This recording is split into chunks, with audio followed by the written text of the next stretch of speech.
بھی میسر آتا ہے کہ اس کی قریب اس سنگت میں جب بیٹھے گا جس پہ خدا کا رنگ چڑھا ہوگا، اس کی نسبت سے اللہ قریب بیٹھنے والوں پہ بھی اللہ کا رنگ چڑھ جاتا ہے۔ جو اس کے قریب بیٹھیں گے محروم نہیں رہیں گے، اس پہ بھی اللہ کا رنگ چڑھ جائے گا۔ ہمارا جسم خالق کائنات نے مٹی سے بنایا،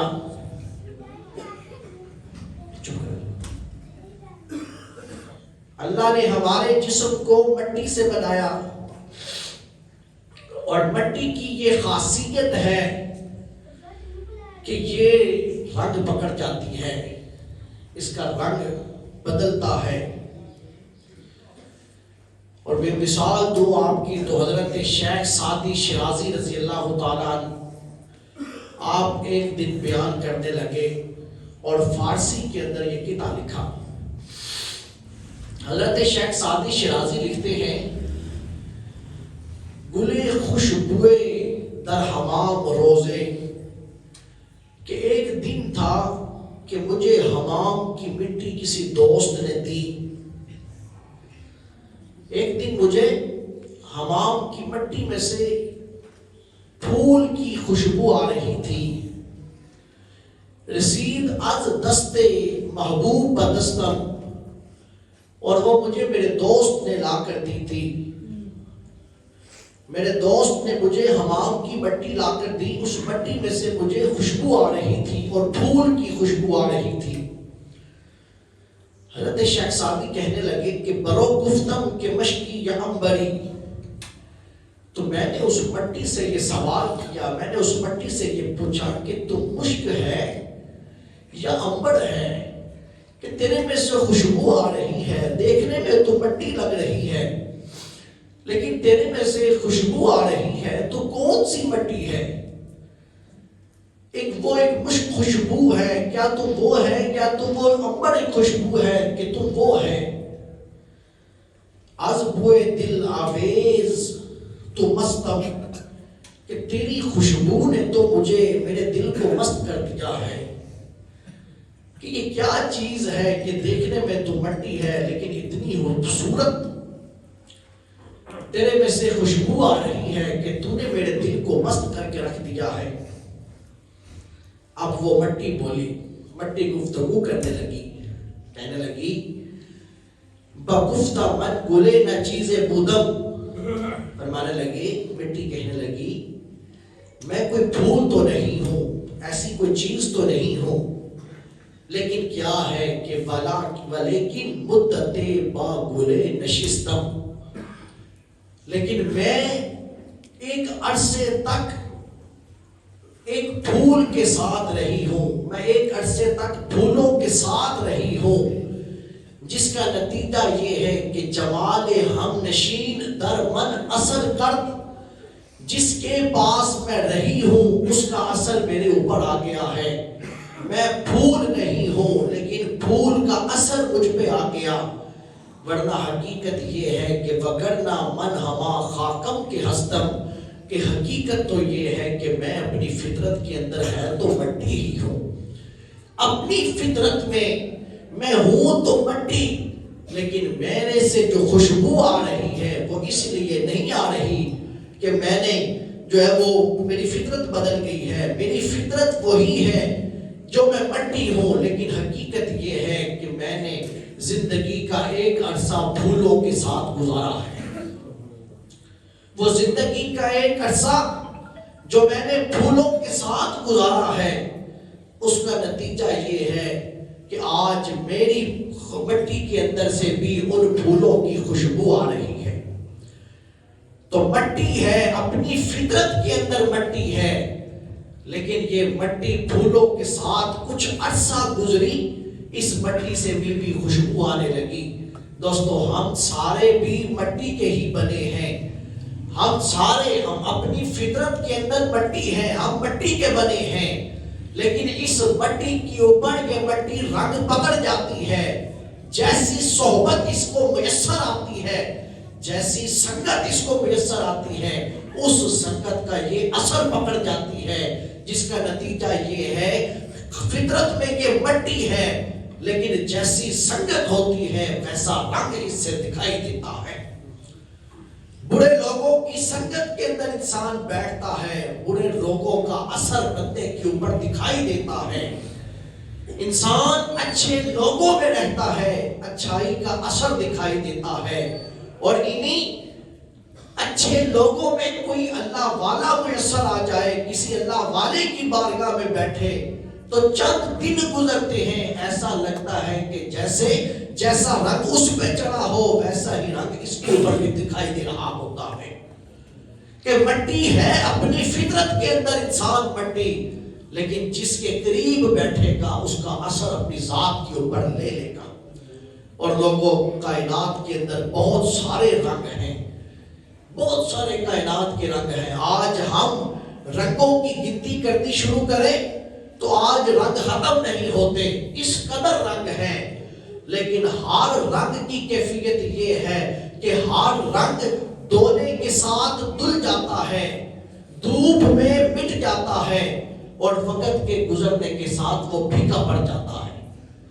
ہر رنگ کی یہ کیفیت ہے کہ دھلتا ہے تو دھل جاتا ہے، دھوپ پڑتی ہے تو پھیکا ہو جاتا ہے، اور وقت گزرتا ہے تو مٹ جاتا ہے۔ لیکن کوئی تو ایسا رنگ ہوگا، کوئی تو ایسا رنگ ہے جو انسان کو میسر آ جائے، پھر جب وہ چڑھے تو پھر وہ اترے نہ۔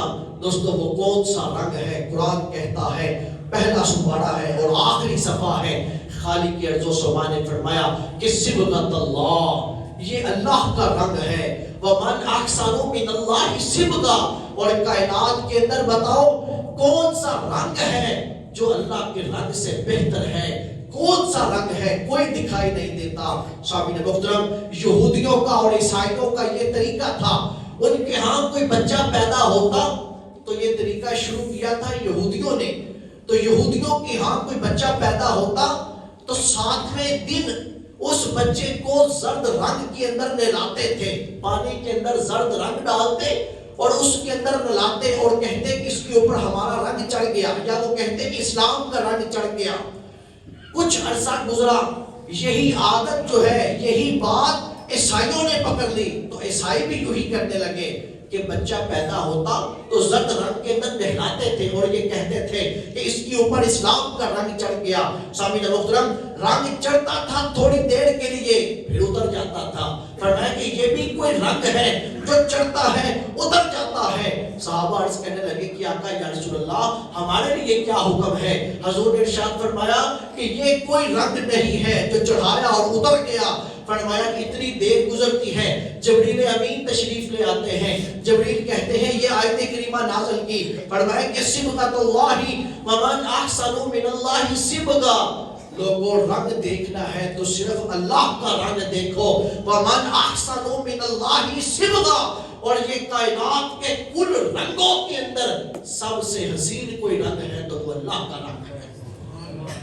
کائنات کے سارے رنگوں میں سب سے حسین رنگ اللہ کا رنگ ہے، اور لوگوں جس پہ اوپر یہ رنگ چڑھ جاتا ہے پھر دھوپ پڑے تو تب بھی نہیں اترتا، بارش پڑے تو مٹتا دھلتا نہیں ہے، اور وقت گزرے تو مٹتا نہیں ہے۔ پھر یہ رنگ ایسا ہے، پھر موسم بدلتے رہتے ہیں، دھوپیں چڑھتی اترتی رہتی ہیں، بارشیں ہوتی ختم ہوتی رہتی ہیں، لیکن اللہ کا رنگ جس پہ چڑھتا ہے پوری طرح دکھائی دے رہا ہوتا ہے، اس کا چہرہ بتا رہا ہوتا ہے۔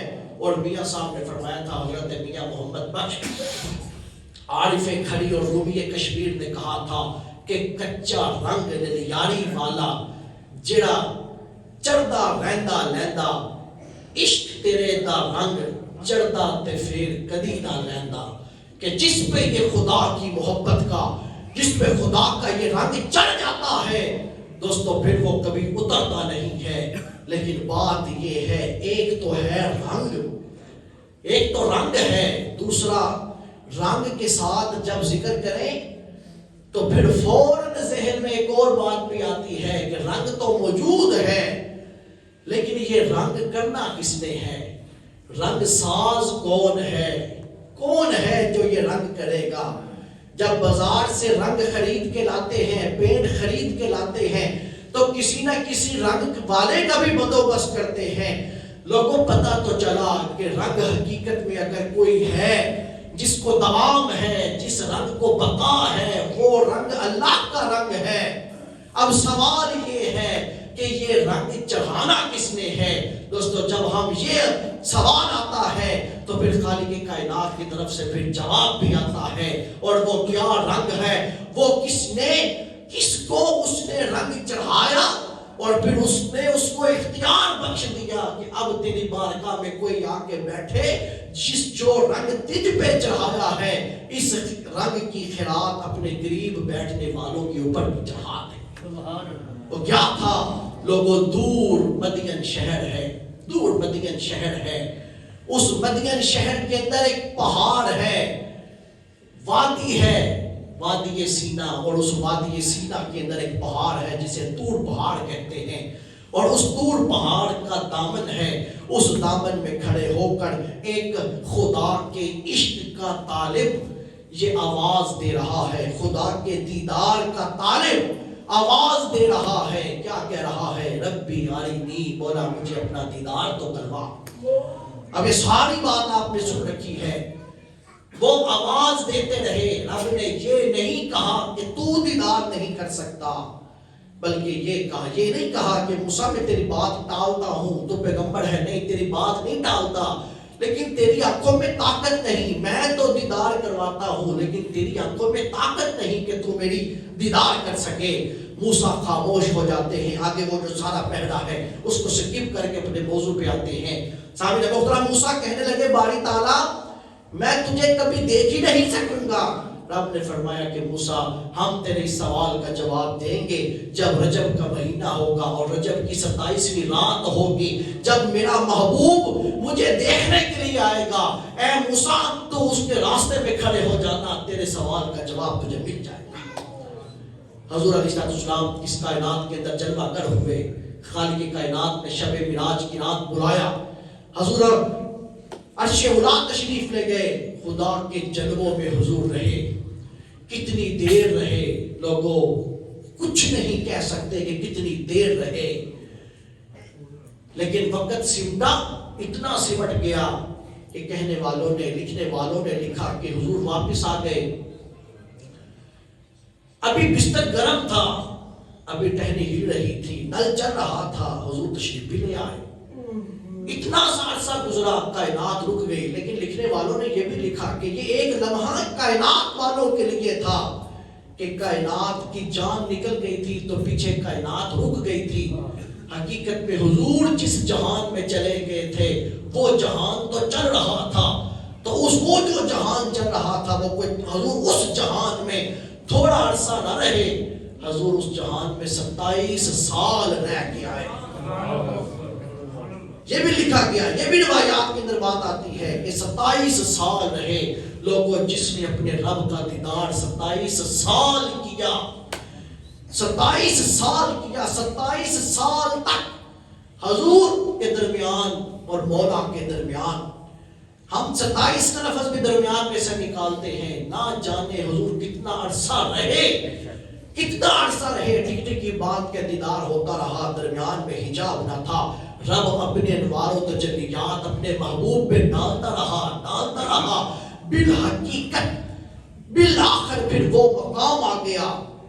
وہ مقام آتا ہے، سامعین محترم، مکے کی کافروں نے حضور سے کہا تھا کہ یا رسول اللہ بتائیے تو صحیح، ہم جس خدا کو سجدہ کرتے ہیں وہ خدا ہمارے سامنے ہے، آپ کس خدا کی تبلیغ کرتے ہیں جو دکھائی بھی نہیں دیتا؟ سامعین محترم، خالق کائنات نے حدیث قدسی نازل کی، فرمایا کہ میرے محبوب آپ ان سے کہہ دیجئے کہ من رأی العینی فقد رأی الحق۔ رب نے ایسا رنگ چڑھایا، رب نے انوار و تجلیات کا ایسا مظہر بنایا کہ بنا کے دنیا میں یہ اعلان کر دیا کہ من رأی العینی فقد رأی الحق۔ ارے ذات خدا کو دیکھنے والوں، دیدار خدا کے طالبوں، آؤ میرے مصطفیٰ کی بارگاہ میں، آؤ میرے مصطفیٰ کو دیکھو. دیکھنے میں چہرہ تمہیں مصطفیٰ کا دکھائی دے گا لیکن جھلک تمہیں خدا کی نظر آ رہی ہوگی. جھلک تمہیں خدا کی نظر آ رہی ہوگی کہ من رأی العین فقد رأی الحق، کہ جس آنکھ نے مصطفیٰ تجھے دیکھا در حقیقت اس آنکھ نے خدا کو دیکھ لیا. پھر دیکھیے آپ، یہی موسیٰ کا سوال تھا کہ کس کو دیکھوں گا میں کیسے دیکھوں گا. رب نے فرمایا کہ موسیٰ درمیان میں کھڑے ہو جانا. بہانہ نمازوں کا بن گیا. موسیٰ آتے رہے، حضور آتے رہے جاتے رہے، آتے رہے جاتے رہے. موسیٰ کھڑے تھے، موسیٰ کی دعا پوری ہو رہی تھی. دیکھ تو موسیٰ مصطفیٰ کو رہے تھے لیکن ان آنکھوں میں جو ذات دکھائی دے رہی تھی وہ ذات باری تعالیٰ دکھائی دے رہی تھی. یہاں پر بھی میاں صاحب بولے، کہنے لگے کہ جنہ اکھیاں دل بڑ ڈٹھا وہ اکھیاں تک لیاں کہ خدا کو تو نہ دیکھ سکے، مصطفیٰ کو دیکھا. دیکھنے میں مصطفیٰ کی ذات ہے، حقیقت میں جھلک خدا کی دکھائی دے رہی ہے. اسی لیے تفسیر والوں نے لکھا، مفسرین نے لکھا کہ خدا کے رنگ سے مراد ہے مصطفیٰ کا رنگ. مصطفیٰ مراد ہے جو کچھ حضور کی ذات کے اوپر چڑھ گیا لوگوں خدا کا رنگ ہے.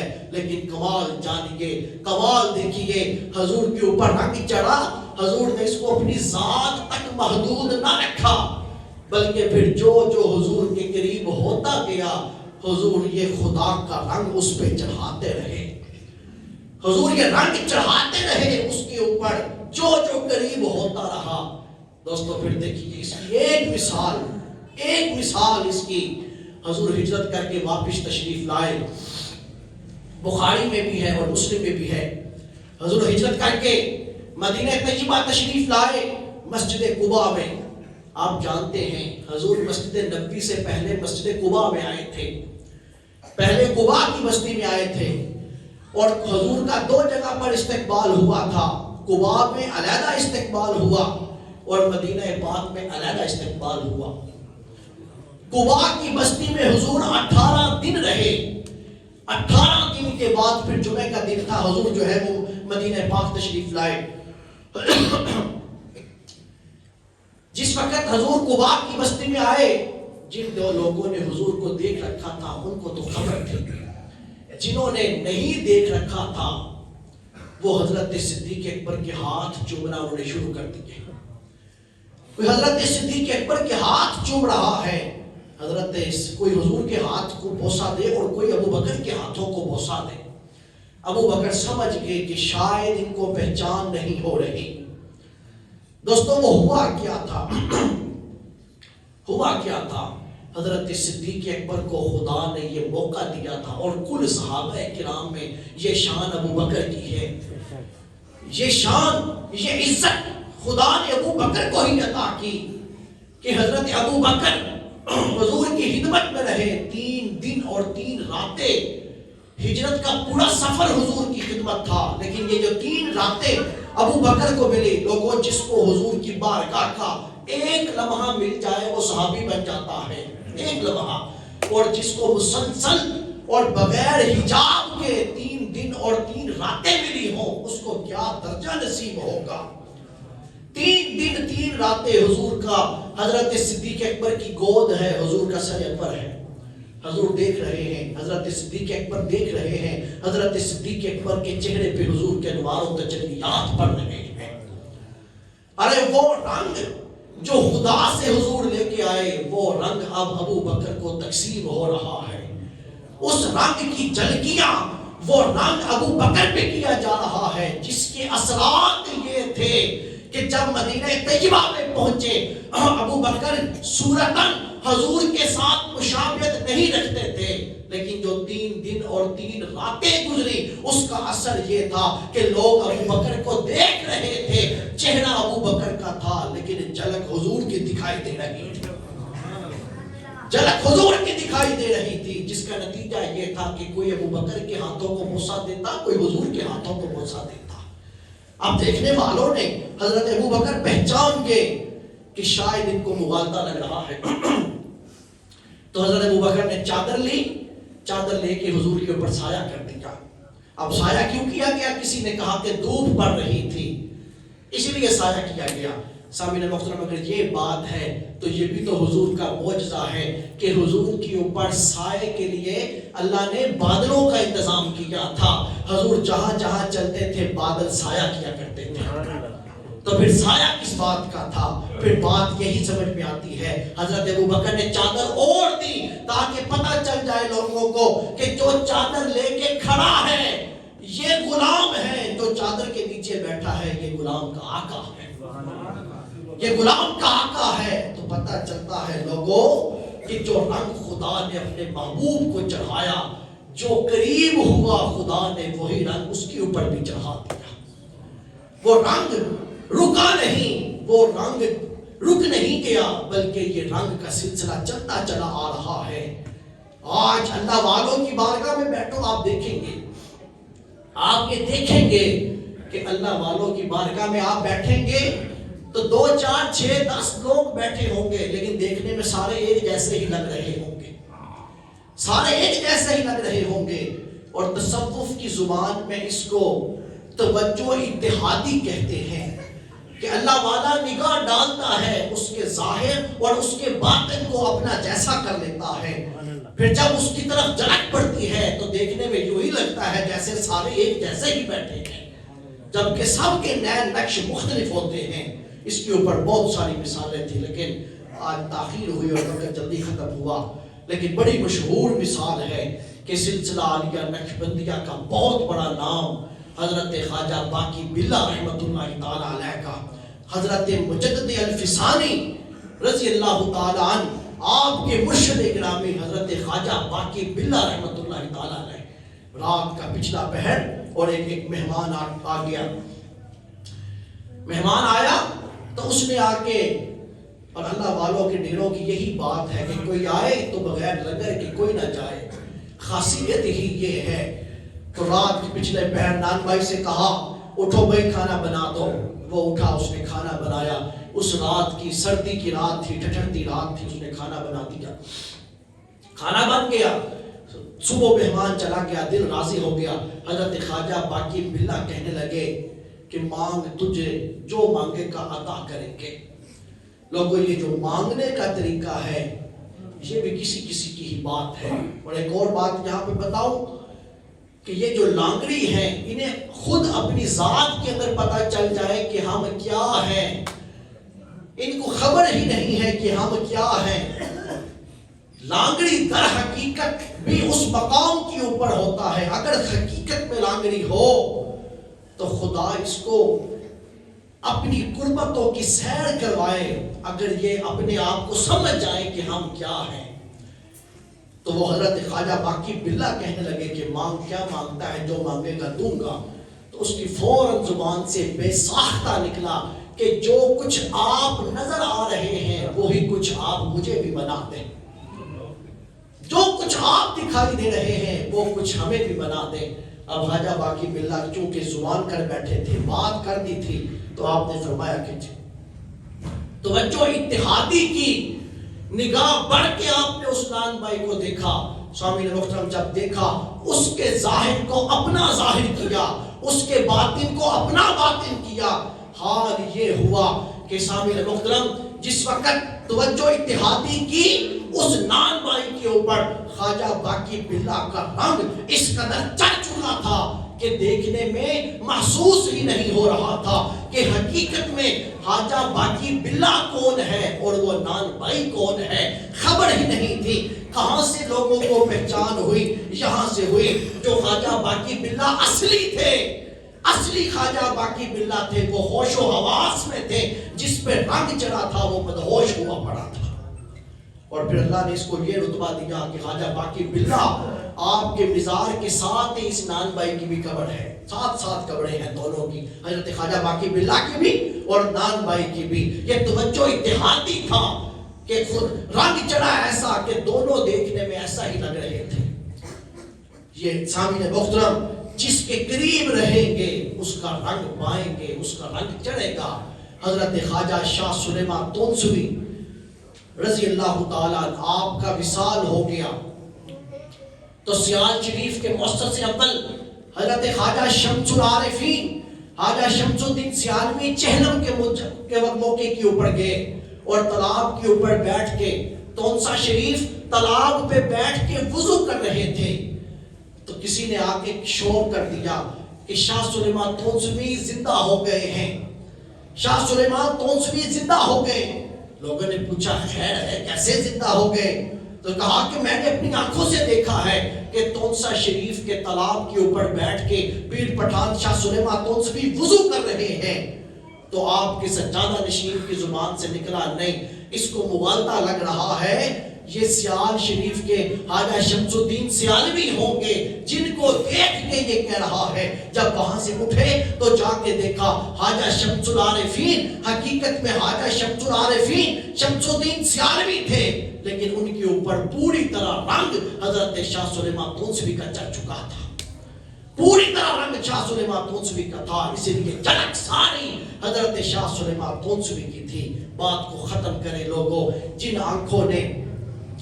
آنکھوں نے حضرت ضیاء الامت رحمت اللہ تعالیٰ علیہ کو دیکھا ہے، ذرا دیکھیں تو صحیح، ابھی اللہ تعالیٰ حیاتی رکھے حضرت سید زاہد صدیق شاہ صاحب کو، ان کو دیکھ کے حضرت ضیاء الامت کی جھلک دکھائی دیتی ہے یا نہیں دکھائی دیتی؟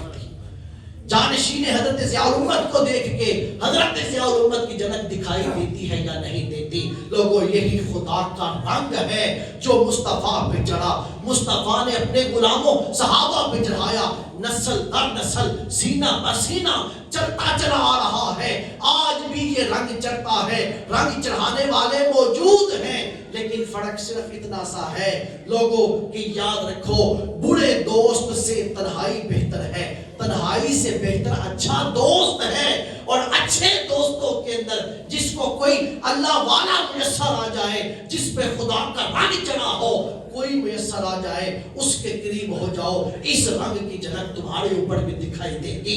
دوستو دنیا کے اندر، اور یہی وہ لوگ ہیں جن کے بارے میں حضور نے ارشاد فرمایا، لوگوں تم میں بہترین وہ انسان ہے جسے دیکھو تو خدا یاد آ جائے، بہترین انسان ہے کہ جسے دیکھو تو خدا یاد آ جائے۔ تو جس کو دیکھ کے خدا یاد آ جائے تو پھر وہ یہ وہی لوگ ہوتے ہیں جن پہ خدا کا رنگ چڑھا ہوا ہوتا ہے۔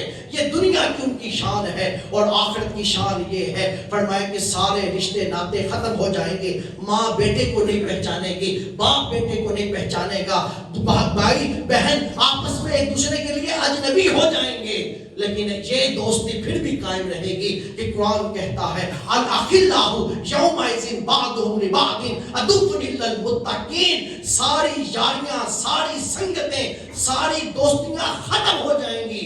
اگر اس وقت بھی کوئی دوستی قائم رہے گی تو ان لوگوں کی رہے گی جو لوگ اللہ کی رضا کے لیے، خدا کی رضا کے لیے ایک دوسرے سے محبت کرنے والے ہوں گے۔ کل کا قیامت والے دن بھی کوئی رشتہ قائم رہے گا تو ان نیک لوگوں کے ساتھ نیک رشتہ، نیک دوستی قائم رہے گی۔ کل قیامت کا دن ہوگا تو یہ فرمایا کہ نفسا نفسی کا عالم ہوگا، زمین تانبے کی طرح تپ رہی ہوگی، سورج سوا نیزے کے اوپر ہوگا، اس وقت اللہ اپنے عرش کے سائے میں جگہ دے گا، ان میں ایک وہ لوگ ہوں گے جن کا آپس میں خون کا کوئی رشتہ بھی نہیں ہوگا، لیکن وہ آپس میں ایک دوسرے سے محبت کریں گے تو صرف اور صرف خدا کی رضا کے لیے محبت کر رہے ہوں گے۔ یہ آخرت میں خدا ان کو یہ جزا دے گا کہ دنیا میں بھی خدا کا رنگ چڑھا ہوگا، ظاہر باطن میں پاکیزہ ہوں گے، اور جب حشر کا دن ہوگا، حشر کے دن کے اندر بھی خدا اپنے عرش کے سائے میں جگہ دے گا۔ تو لوگوں مختصر سا جملہ کہ برے دوست سے بہتر تنہائی ہے، تنہائی سے بہتر اچھا دوست ہے، اور ان اچھے دوست کے اندر میسر آ جائے تو کوئی اللہ والوں کی بارگاہ میں بیٹھو کہ خدا کا رنگ نصیب ہوگا۔ اللہ ہمیں سمجھنے کی عمل کی توفیق عطا